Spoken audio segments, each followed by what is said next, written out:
Rzeszowský powiat patrí k najrýchlejšie sa rozvíjajúcim poviatom v Poľsku. Zoskupených je v ňom 14 gmín, položených okolo hlavného mesta vojvodstva Rzeszova. Väčšina z nich sa nachádza na území Rzešovskej aglomerácie. Výborná dopravná lokalizácia blízko pri diaľnici A4, rýchlostnej komunikácii S19, ale hlavne pri medzinárodnom letisku Rzeszów-Jasionka vplýva na dynamický hospodársky rozvoj vidieckych a mestských samospráv Rzešovskej aglomerácie. Na území aglomerácie pôsobí Podkarpatský vedecko-technologický park, v ktorom funguje už niekoľko desiatok fabrík a ktoré zamestnávajú tisíce osôb. Z iniciatívy Rzešovského poviatu vzniká ďalší vedecko-technologický park Rzeszów-Dwožisko. Rzešovský poviat v druhej polovici roku 2014 uzavrie prípravu plochy o rozlohe viac ako 60 hektárov pre vedecko-technologický park Rzeszów-Dwožisko. Pôjde o územie, ktoré bude slúžiť potrebám podnikateľov a tí budú môcť na tomto území vykonávať svoju činnosť. Spolu s prílevom zdrojov z Európskej únie objavila sa nutnosť konštituovať spoločnú štruktúru pre koordináciu iniciatív na vyššej úrovni, ako sú gminy. A tomu má poslúžiť Združenie Rzeszowská aglomerácia. V roku 2008 spoločne so samosprávami gmín sme ustanovili Združenie Rzeszowská aglomerácia. Cieľom tohto združenia je zlepšiť podmienky každodenného života obyvateľov aglomerácie výstavbou nových investícií a realizáciou všetkých úloh, ktoré majú v každý všedný deň skvalitniť miestny život. Príkladom môže byť dynamický rozvoj mesta a gminy Boguchvala, gminy Lubenia a mnohých ďalších, ktoré po vstupe do Rzeszovskej aglomerácie zistili, že je to dobrá cesta k intenzívnejšiemu rozvoju a zlepšeniu života obyvateľov. Samosprávy plnia veľa úloh, ktoré majú nadlokálny charakter.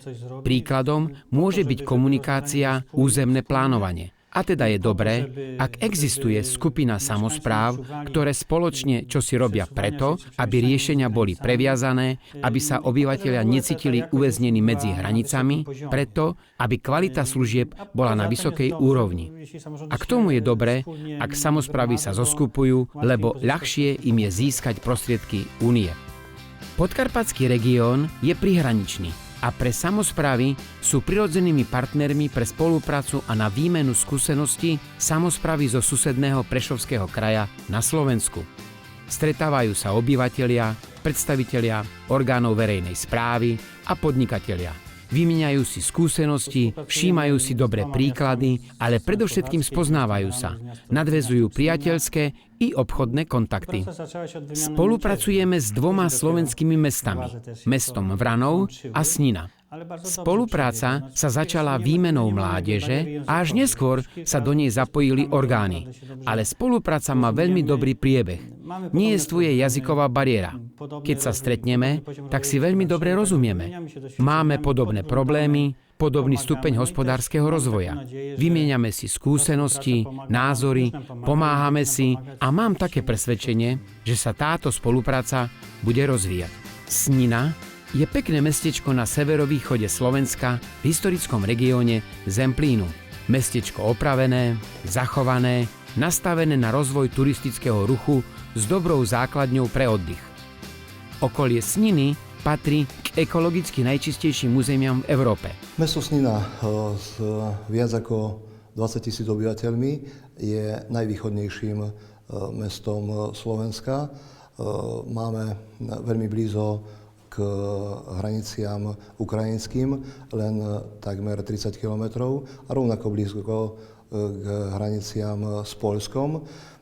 Preto, tak ako v mnohých iných mestách, je tu problém predovšetkým v tom, že máme ďaleko k centrám, ďaleko do Bratislavy. Boríme sa s rovnakými problémami ako všetky mestá v okolí, v regióne, teda Karpatskom, predovšetkým so zamestnanosťou, s pracovnými príležitosťami pre mladých ľudí, ale na druhej strane sa snažíme využívať možnosti Európskej únie pri rekonštrukcii základnej infraštruktúry, takže sme opravili v poslednom programovacom období Európskej únie takmer všetky základné školy, námestie, všetky environmentálne požiadavky, ktoré požaduje.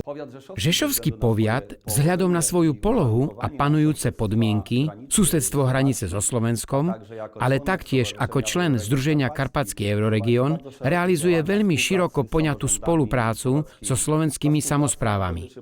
Táto spolupráca sa týka mnohých oblastí a umožňuje spoločne realizovať investície v rámci disponibilných prostriedkov, ktoré zlepšujú životné podmienky tak na slovenskej, ako aj na poľskej strane.